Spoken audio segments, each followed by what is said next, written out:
Hello મિત્રો, આજે તમારા 3 થી 4 માર્ક્સ પાકા થઈ જશે તેવો ટોપિક ડે 9માં લઈને આવ્યું છું.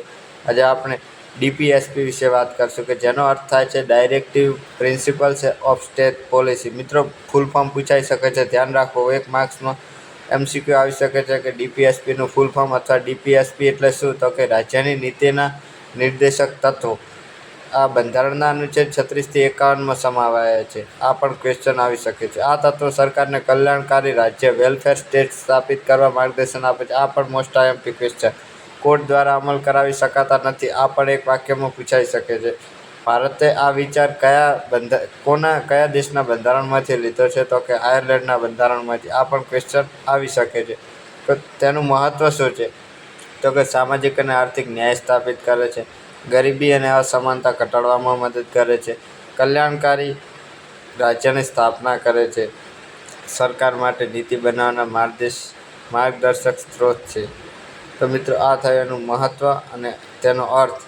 હવે આપણે બીજો ટોપિક લઈશું કે જે પણ મોસ્ટ આઈએમપી છે, તેમાંથી પણ 1-2 ક્વેશ્ચન પૂછાય જ છે. તો કે તે ટોપિક લઈએ અને તેમાં શું શું મહત્ત્વ છે તે જોઈએ.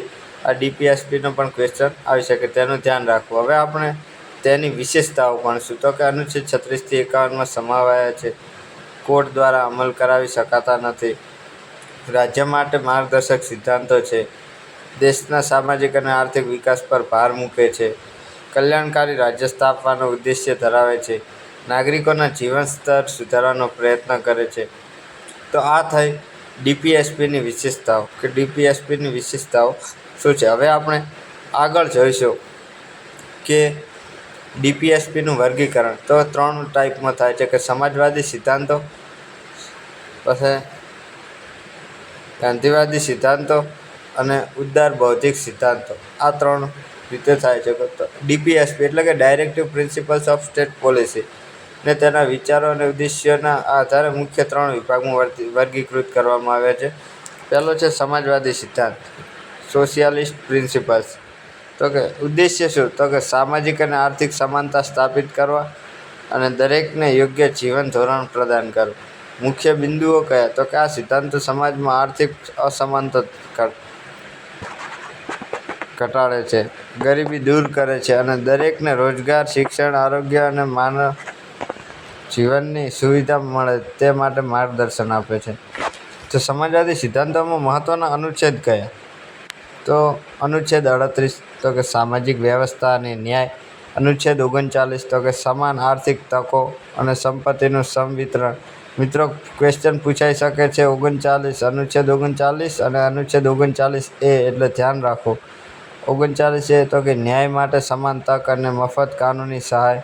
અનુચ્છેદ 41માં કામ, શિક્ષણ અને જાહેર સહાય. અનુચ્છેદ 42માં માનવોચિત કાર્ય પરિસ્થિતિ અને માતૃત્વ રાહત. અનુચ્છેદ 43માં તો કે યોગ્ય વેતન અને જીવિકા યોગ્ય વેતન. અનુચ્છેદ 47 તો કે પોષણ સ્તર અને આરોગ્ય સુધારણા. તો આ થયું સમાજવાદી સિદ્ધાંતો. હવે આપણે ગાંધીવાદી સિદ્ધાંતો જોઈશું. તો કે એનો ઉદ્દેશ્ય શું, તો કે મહાત્મા ગાંધીના ગ્રામ સ્વરાજ, સ્વદેશી, અસામ્યતા નિવારણ અને નૈતિક જીવનના વિચારોને અમલ મૂકવા. મુખ્ય બિંદુઓ કયા, તો કે આ સિદ્ધાંતો ગ્રામ વિકાસ, કુટીર અને નાના ઉદ્યોગોને પ્રોત્સાહન, નશાબંધી, પશુધનનું સંરક્ષણ અને પછાત વર્ગોના કલ્યાણ પર ભાર મૂકે છે. તેમાં મહત્ત્વના અનુચ્છેદ કયા, તો કે અનુચ્છેદ 39 ગ્રામ પંચાયતની સ્થાપના કરે. અનુચ્છેદ 43માં કુટીર ઉદ્યોગો અને ગ્રામ ઉદ્યોગોને પ્રોત્સાહન મળે.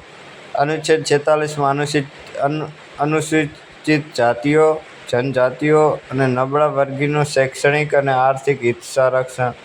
અનુચ્છેદ 47 તો કે નશાબંધી એટલે કે દારૂ અને નશીલા પદાર્થોના સેવન પર પ્રતિબંધ થયો. અનુચ્છેદ 48 તો કે પશુપાલન અને ગૌવંશનું સંરક્ષણ.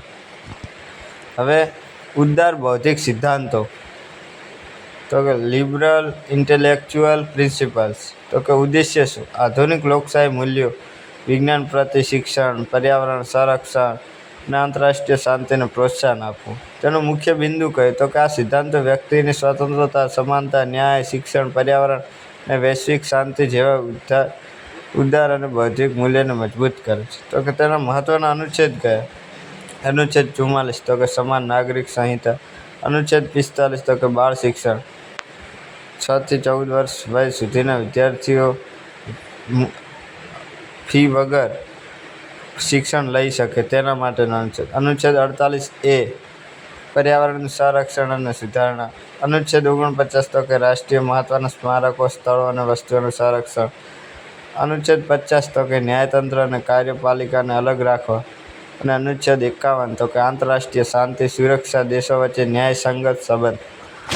તો આમાં નોંધનીય બાબતો છે અમુક કે આ તમામ સિદ્ધાંતો રાજ્ય માટે માર્ગદર્શક છે, કોર્ટ દ્વારા અમલ કરાવી શકાતા નથી અને કલ્યાણકારી રાજ્ય સ્થાપવાનો મુખ્ય આધાર છે. અને DPSP એ ભારતના બંધારણની આત્મા છે, જે સમાનતા, ન્યાય અને માનવ કલ્યાણના આદર્શોને સાકાર કરવા માર્ગદર્શન આપે છે. તો મિત્રો, આ DPSPનું વર્ગીકરણ, તેની વિશેષતા, તેનું અર્થ, તેનું મહત્વ વિશે આપણે જાણ કરી. હજુ આપણે આગળ ભણીશું, બીજી ચર્ચા કરીશું. તો મિત્રો, આમાંથી 2 થી 3 ક્વેશ્ચન આવી શકે છે, એટલે ધ્યાનથી આ વિડીયો દેખો, સમજવું બધું. તો મિત્રો, આજનો આ પાર્ટ 1 પૂરો, પાર્ટ 2માં મળીએ. Thank you.